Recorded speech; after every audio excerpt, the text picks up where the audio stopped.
Mayday, mayday. Please proceed for further information. Hey, Radioactive Magazine, this is John Ondrastik from Five For Fighting. Got your questions right here. And let's go to number one.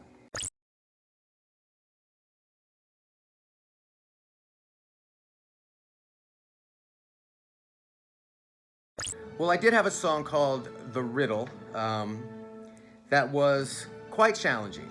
Some songs take an hour to write. Those are kind of gifts from God. Superman was one of those songs, kind of came very quickly. Some songs seem to take forever and you never really feel you got it right. The Riddle took about a year to craft that song and do so many permutations and go back to the lyrics and try to simplify and arrange. It just was one of those songs that you just kind of kept feeling that, it was close, but you weren't at the finish line. So at some point you just got to throw in the towel. And after a year, and we had a record to make, we put it on that record, and it did pretty well, and people enjoy that song. But still to this day, I kind of have the sense of, it's not quite what it needs to be. Song that hits me in the feels of my songs, I would have to say 100 Years has a kind of unique pleasure in that you grow up with the song. When I wrote that song, I was in my 30s in the top of the second verse. Now I'm in my 50s in the bridge. And so whenever I play that song, there's a place for me in it. And maybe that's why it seems to be a popular song, because there's a time in there for everybody. So that would be my feels.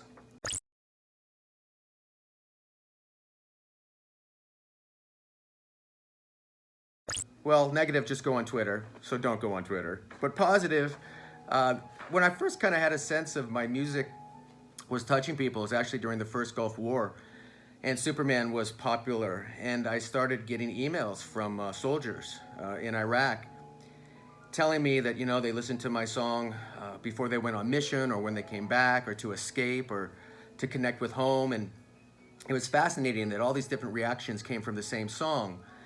And it really kind of instilled in me this appreciation how music can really matter to people. And it's not really what I meant when I wrote it, but it's how people take music and apply it to their own lives.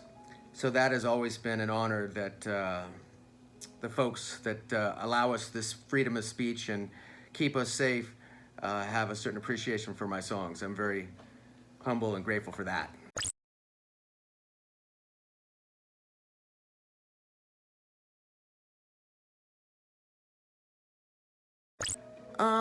That is challenging, I have to say, because certainly my songs have an emotional context. With Superman, it's not easy to be me. I hear so many stories, tragic stories of sick children or challenges families face. And the positive side of that is I can kind of use my music to raise awareness and help folks where I can. And some of those stories have happy endings, and some of them have tragically sad endings. But again, I think that's why music is a unique medium, that it can take people and I wouldn't say necessarily heal them, but maybe console them and give them a little solace, or use music to feel what may be hard to say. And certainly with Superman and 9/11, it became a song for the firefighters who ran into those buildings and the heroes of 9/11. So I do think, however my music is received, I'm glad it's there. And I like happy endings. And there are a lot of those too.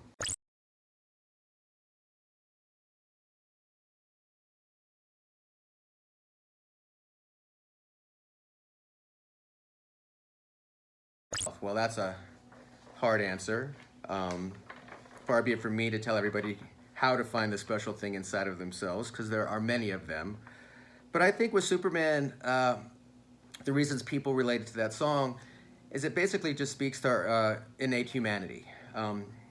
What's the first line of Superman? I can't stand to fly. Who wouldn't want to fly? Why does Superman not want to be Superman? Because we can't be Superman. In the real world, we can't be Superman, be everything for everybody at all times. If we try to be everything for everybody at all times, sometimes there's nothing left for ourselves. And we have to start with ourselves first.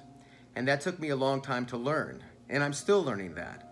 So I think we need to know that As much as we feel like we need to take care of those around us, it's hard to do that if we're not in a good place. So there are certainly a lot of special things inside of us, whether it takes meditation or sometimes therapy or just good friends. There's a lot of things that make life worth living, and I think being grateful for what we do have is a good place to start. And we're all special in our own way, and I think it's important to remember that.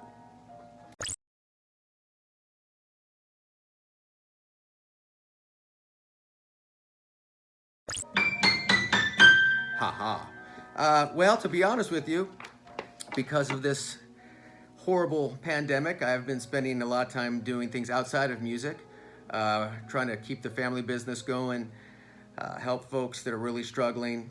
So I've been putting music on the back burner because some things are more important than that. And right now I've been working on that, but we're getting to a place where things may get a little bit back to normal. So I look forward to sitting back down, and I have been writing songs, but I haven't been writing them for records. I haven't been writing them for films.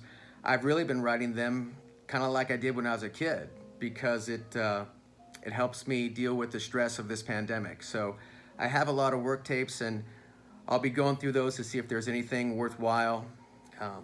But again, that gets back to what matters. And for me, music really was just about making me feel better, giving me a punching bag, a way to express myself.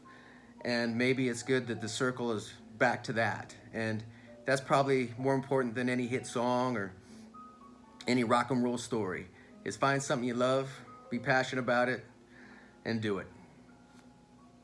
Take care, guys. Maybe